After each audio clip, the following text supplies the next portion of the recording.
किसी पहाड़ी पे एक साहब खड़े हुए गेंदें फेंक रहे हैं। पहले ज़रा ऊपर की तरफ एक ज़ाविये पे, फिर सीधा और फिर नीचे की तरफ। इन तीनों सूरतों के लिए हमें उफ़क़ी और उमूदी सरत, वेलोसिटी और खिसकाव, इन तीनों चीज़ों के ग्राफ बनाने हैं। तो ये निकालने के लिए आपको तीनों सूरतों में मिलने वाली वेलोसिटी के अज्जा निकालने होंगे और एक एक करके तीनों कदरों के हम ग्राफ बनाएंगे। तो भाई पहली सूरत में ये उफ़क़ी और ये उमूदी अज्जा हो गए। दूसरी सूरत में वेलोसिटी है ही उफ़क़ी, तो यहाँ कोई अज्जा नहीं होंगे। और फिर तीसरी सूरत में ये हो गया उफ़क़ी और ये उमूदी। ये सब वेलोसिटी के अज्जा हैं। अब आ जाइए बात कर लेते हैं पहले सरत की, एक्सेलरेशन की। उफ़क़ी समत में वर्टिकल डायरेक्शन में क्या एक्सेलरेशन होगी? देखिए भाई, एक्सेलरेशन का ताल्लुक होता है क़ुव्वत से, फोर्स से। F = ma। तो उफ़क़ी समत में कौन सी क़ुव्वत लग रही है? सिर्फ एक ही क़ुव्वत है और वो है इसका वज़न, वेट, जो कि बराबर होता है कमियत ज़रब सरत बवजह gravity, acceleration due to gravity, यानी ग्रेविटी की वजह से मिलने वाली एक्सेलरेशन। और ये किस समत में होती है? ये सिर्फ नीचे की समत में होती है, चाहे वेलोसिटी या खिसकाव जहाँ कहीं भी हो। और ये ज़मीन की सतह पे कांस्टेंट होती है, मुसलसल होती है। इसका हजम होता है -g, मतलब -9.81 मीटर्स फी सेकंड स्क्वायर, फी मुरब्बा सेकंड। ठीक है भाई, ये सब हटा देते हैं और अब बात हम कर लेते हैं उफ़क़ी सरत की। तो भाई हॉरिजॉन्टल डायरेक्शन में उफ़क़ी समत में क्या कोई फोर्स लग रही है? अगर फोर्स नहीं लग रही तो इसका मतलब यह है कि एक्सेलरेशन भी नहीं होगी, सरत भी नहीं होगी, जिसका मतलब यह है कि उफ़क़ी सरत सिफर रहती है। ये हो गई सरत की बात। अब आ जाते हैं वेलोसिटी पे। अच्छा, वेलोसिटी पे अगर आप देखें कि शुरू में जब गेंद ऊपर की तरफ उछाली गई है, एक ज़ाविये पे जब उछाली गई है, तो आपकी वर्टिकल वेलोसिटी यानी उमूदी वेलोसिटी मुस्बत होती है। लेकिन जैसे ही आप इसको ऊपर उछालते हैं, नीचे की समत में सरत होने की वजह से ये कम होती रहती है, जिसकी वजह से ऊपर जाके ये सिफर हो जाती है और उसके बाद फिर समत बदल के बढ़ना शुरू हो जाती है। गोया ये किसी मुस्बत कदर से शुरू होके कम होती जाती है और ये सिफर होके दूसरी समत में बढ़ना शुरू हो जाती है। और ये सब एक मुसलसल शरह तब्दीली, कांस्टेंट रेट ऑफ चेंज पे हो रहा होता है, क्योंकि एक्सेलरेशन जो कि वेलोसिटी की शरह तब्दीली है वो मुसलसल है, कांस्टेंट है। जबकि अगर उफ़क़ी वेलोसिटी को देखा जाए तो चूंकि उफ़क़ी समत में कोई क़ुव्वत नहीं है, कोई एक्सेलरेशन नहीं है, वाई में कोई तब्दीली नहीं है, लिहाजा ये मुसलसल रहेगी, कांस्टेंट रहेगी। ठीक है भाई, अब आ जाइए इस दूसरे वाले पे। दूसरे में वर्टिकल वेलोसिटी, उमूदी वेलोसिटी तो आप दे ही नहीं रहे, इसको तो आप हॉरिजॉन्टली फेंक रहे हैं, उफ़क़ी समत में फेंक रहे हैं।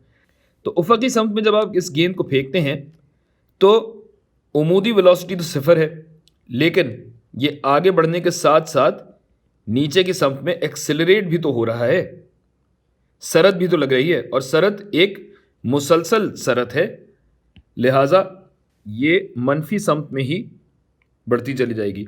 और गौर कीजिए कि एक्सेलरेशन सरत चूंकि बराबर है, इसकी वजह से ढलान इन दोनों लाइनों की बराबर है। अच्छा, और उफ़क़ी समत में वेलोसिटी का क्या है? वही बात कि कोई इसमें फोर्स नहीं लग रही, कोई क़ुव्वत नहीं लग रही, तो ये भी बराबर ही रहेगी। ठीक है भाई, तो चले भाई तीसरे केस पे आते हैं। तीसरे केस में आपने क्या किया है कि नीचे एक ज़ाविये पे इस गेंद को जब फेंका तो इसका मतलब ये है कि इसका जो उमूदी जुज़ है, वर्टिकल कंपोनेंट है, वो मनफी से शुरू हो रहा है, यानी मनफी में आपने किसी कदर से शुरू किया है। और वही बात कि चूंकि एक्सेलरेशन बराबर है तो ये भी एक पैरेलल मुतवाज़ी ख़त बनेगा और इन तीनों की ढलानें बराबर होंगी। और यही काम फिर उफ़क़ी वेलोसिटी के केस में भी होगा कि उफ़क़ी समत में कोई फोर्स नहीं है, कोई एक्सेलरेशन नहीं है, कोई सरत नहीं है, कोई क़ुव्वत नहीं है, इसकी वजह से उफ़क़ी वेलोसिटी बराबर रहती है। अब आ जाइए ज़रा खिसकाव पे। अगर इस वाले केस में, पहले केस में खिसकाव देखिए, तो खिसकाव क्या है भाई? जब आपने ऊपर की तरफ फेंका इसको तो खिसकाव आपका मुस्बत समत में बढ़ता चला गया और बहुत ज़्यादा होने के बाद ये वापस तो आया, लेकिन वापस सिफर पे आया है और सिफर पे आने के बाद ये मनफी समत में गया है।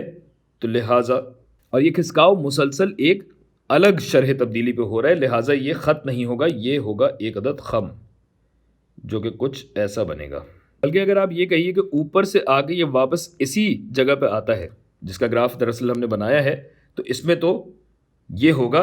तो भाई जहाँ पे आपके पास ये सिफर वेलोसिटी हो रही है, ये मैक्सिमम डिस्प्लेसमेंट यानी ऊंचे तरीन पॉइंट पे जाके होगी, लिहाजा ये सबसे ज़्यादा खिसकाव होगा। तो हमारा ग्राफ तकरीबन कुछ ऐसा बनता है कि वापस आप अगर यहाँ पे आए, जबकि अच्छा, और उफकी समत में क्या हो रहा है कि गेंद आगे बढ़ती चली जाएगी, उफकी समत में खिसकाव सिर्फ बढ़ रहा है, लिहाजा ये होगा ऐसा।